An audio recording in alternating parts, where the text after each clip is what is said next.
नमस्ते दोस्तों, जय श्री राम। सनातन वैदिक में आप सभी का बहुत बहुत स्वागत है।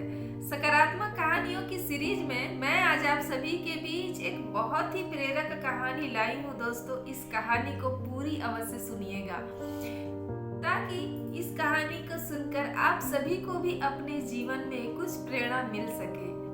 तो दोस्तों, यह कहानी दो ब्राह्मणों की है जो कि दोनों एक ही परिवार में जन्म लिए, एक ही माता पिता के अंश हुए, परंतु समय और भाग्यवश एक भाई अमीर हो गया कुछ समय रहते और एक भाई की जो दशा थी वह दिन प्रतिदिन खराब होती गई, वह गरीब होता गया।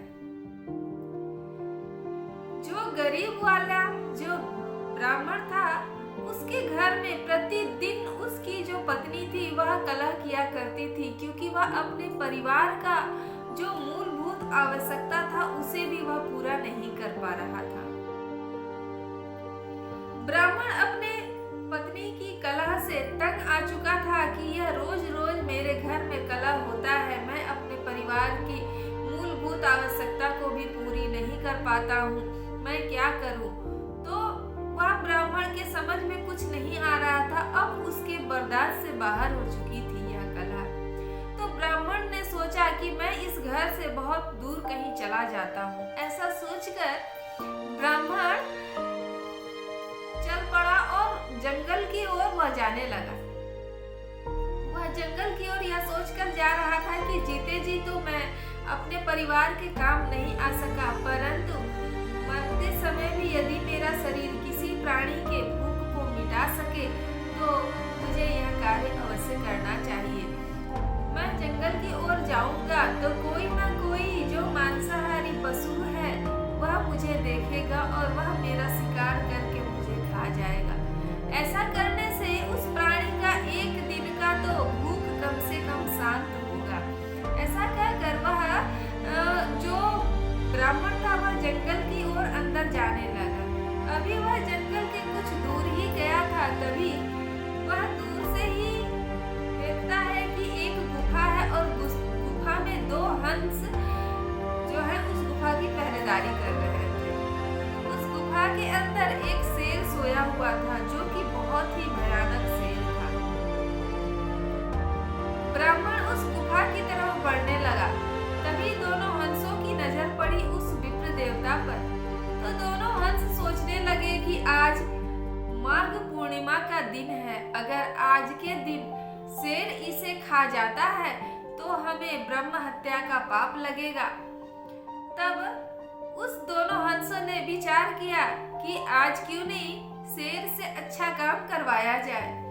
तब दोनों हंसों ने राय विचार किया और शेर को जगाया और कहा, शेर की बड़ाई करने लगा और बड़ाई करते हुए कहा कि हे जंगल के राजा, आपकी तो भाग्य महान है, आप तो बहुत ही भाग्यशाली है। ऐसा सुनकर शेर तुरंत ही निद्रा से जाग गया और उससे पूछने लगा कि ऐसी कौन सी बात हुई कि तुम ऐसे बात कर रहे हो कि मैं बड़ा भाग्यशाली हूँ। तो दोनों हंसों ने कहा कि महाराज, आप तो भाग्यशाली ही हैं, तो भाग्यशाली को भाग्यशाली नहीं कहूँ तो क्या कहूँ। तो शेर बड़े ही आश्चर्य से उसे देखता रहा और सोच रहा था कि ऐसी कौन सी बात हुई। तो शेर थोड़ा नाराज हुआ और पूछा कि मुझे बताओ कि ऐसी क्या बात है कि तुम आज इतने प्रसन्न हो और आज मेरी कितनी प्रशंसा कर रहे हो।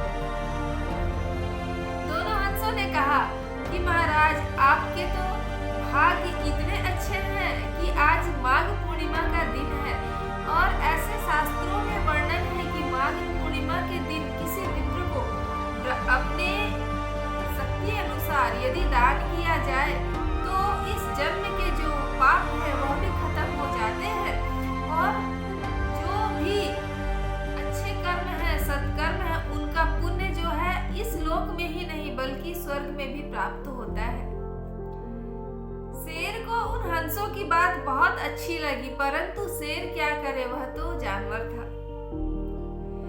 उन दोनों हंसों ने कहा कि देखिए, आज आपके द्वार पर खुद विप्र देवता आए हैं, इन्हें कुछ दान कीजिए और दान देकर अपने इस जन्मों के जो पाप है उनसे मुक्ति पा लीजिए और इस पशु योनि से भी आपको मुक्ति मिल जाएगी। शेर को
साथ में रहते हैं उनके स्वभाव का असर हमारे ऊपर पड़ता ही है, हम ये चाहे या न चाहे।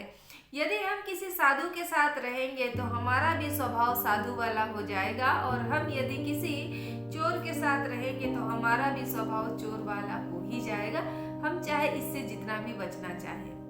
तो दोस्तों, संगत का असर होता ही है।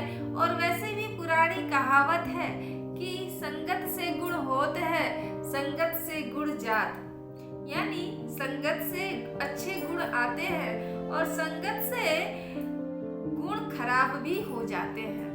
तो दोस्तों, हमें अपने जीवन में किसके साथ रहना है, किसके साथ नहीं रहना है, यह चुनाव करने का अधिकार हमारा स्वयं का होता है।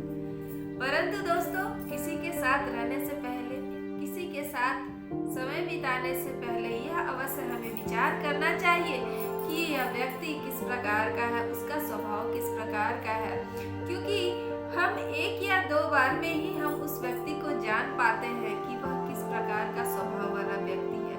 यदि वह गलत है तो आपको यथाशीघ्र उससे दूर हो जाना चाहिए, नहीं तो उसके स्वभाव का असर आप पर पड़ ही जाएगा। क्योंकि कई लोग कहते हैं कि वो ना ऐसा है, मैं तो ऐसा नहीं हूँ।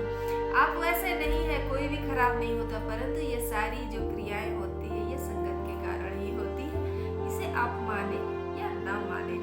तो दोस्तों, मेरा यह कहानी सुनाने का तात्पर्य यह था कि आप भी अपने जीवन में अच्छे बने, अच्छे से अच्छे कार्य करें, खुद भी खुश रहें, परिवार को खुश रखें और अपने देश, अपने धर्म, अपने समाज को भी खुश रखें और जितना ज़्यादा सुख पहुंचा सके। तो दोस्तों, यह एक ही जीवन मिला है और मानव जीवन बहुत ही कम समय का है। दोस्तों, पहले के लोग 100 साल जीते थे, परंतु आज के समय में लोग उतने नहीं जी पाते। दोस्तों, यदि आपको मेरी कहानी अच्छी लगी तो कृपया मेरे चैनल को लाइक करें, शेयर करें, सब्सक्राइब करें और बेल के आइकन को प्रेस करना ना भूलें, जिससे आने वाली वीडियो का नोटिफिकेशन आप सभी को मिलता रहे। धन्यवाद। और मेरे साथ विदा लीजिए।